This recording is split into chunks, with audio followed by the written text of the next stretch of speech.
Depuis que je suis arrivé en France, c'est toujours la pression, ça me fait qu'avancer. Chaque exposition, il faut prouver. Chaque exposition. Voilà, artiste, il ne peut pas rater un projet aussi important.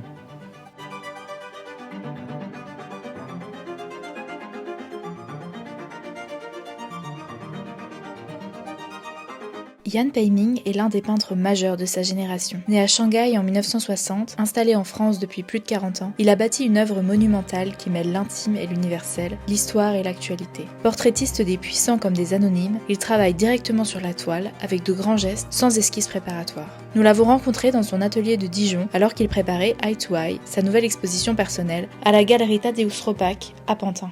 C'est un projet, il a longtemps, Tadeusz Ropac m'a parlé. Évidemment, il sait que je fais de grands formats, tout ça, tout. Il y a Kiefer qui est exposé, que Basilis qui est exposé, Alescas qui est exposé, tous les grands peintres que je l'aime bien. Mais je ne sais pas pourquoi, c'est une des premières fois que ça me fait peur. Pourquoi? L'espace aussi grand, avec le passé, avec tous les grands artistes que Tadeusz Ropac qui est exposé, je fais traîner. Pendant 5 ans ou 6 ans, il y a quelques mois, Tadeusz m'a dit que si tu n'es pas prêt, on peut faire ça l'année prochaine. Je parle avec ma fille, je lui dis que qu'est-ce qu'on fait? Sinon, ça va encore traîner 5 ans.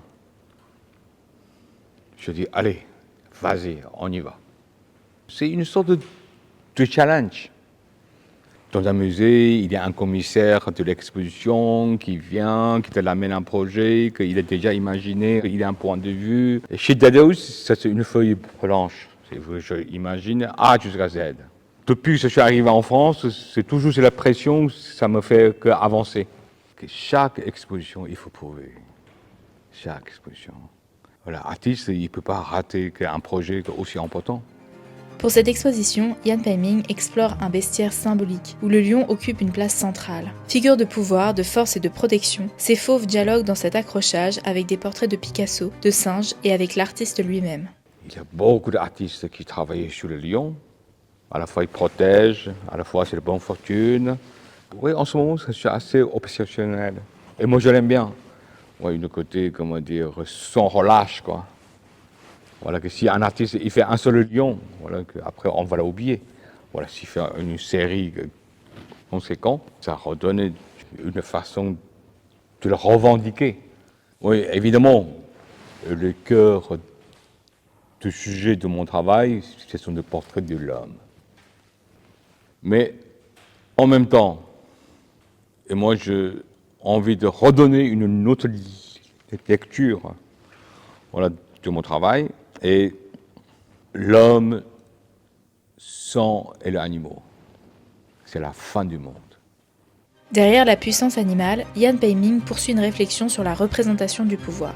Mais le sommet de l'exposition se joue dans l'intime, avec autoportrait en 3 personnes, un triptyque présenté pour la première fois au Palais des Papes à Avignon. L'artiste s'y représente 2 fois, encadrant une image de lui en pape, hybridation fascinante entre introspection et autofiction. C'est une peinture, je l'ai fait pour Palais des Papes à Avignon, dans la grande chapelle. Évidemment que chapelle, il était 21 mètres de la hauteur. Le Palais des Papes était désacralisé, devenu un musée. Dans le côté hôtel, et moi je l'ai mis une crucifixion. En face, c'est 3 autoportraits. Quand c'est un lieu désacralisé, je imagine je vais être pape. C'est une fiction. Il n'est jamais montré à Paris, il est montré qu'une seule fois. Quand je vois que l'espace que chez Tadeusz Ropac à Pantin, je me disais que c'est pas mal. Les 3 salles que je vais exposer, il y a 3 ovales pour la première salle, autoportrait. Il y a un autre autoportrait que dans la deuxième salle. C'est le point de l'ancrage de ce projet-là. L'autoportrait traverse toute l'œuvre de Jan Peiming. Il s'y dédouble, s'y met en scène, parfois jusqu'à l'excès, comme pour sonder ce qu'il appelle un portrait universel. Dans Eye to Eye, ces nouvelles toiles, parfois de format ovale inédit, répondent aux autres portraits accrochés. Un jeu de regard croisé qui interroge à la fois l'artiste et le spectateur. Est-ce qu'on veut savoir que soi-même absolument? Non, qu'on n'a pas de raison. On ne peut jamais connaître vraiment soi-même. Voilà, c'est toujours, il y a une hypothèse. Voilà, on donne quelques points de vue. Voilà, donc, je ne veux pas de me connaître parfaitement, parce que sinon ça va être affreux. Toujours envie de faire une surprise à moi-même.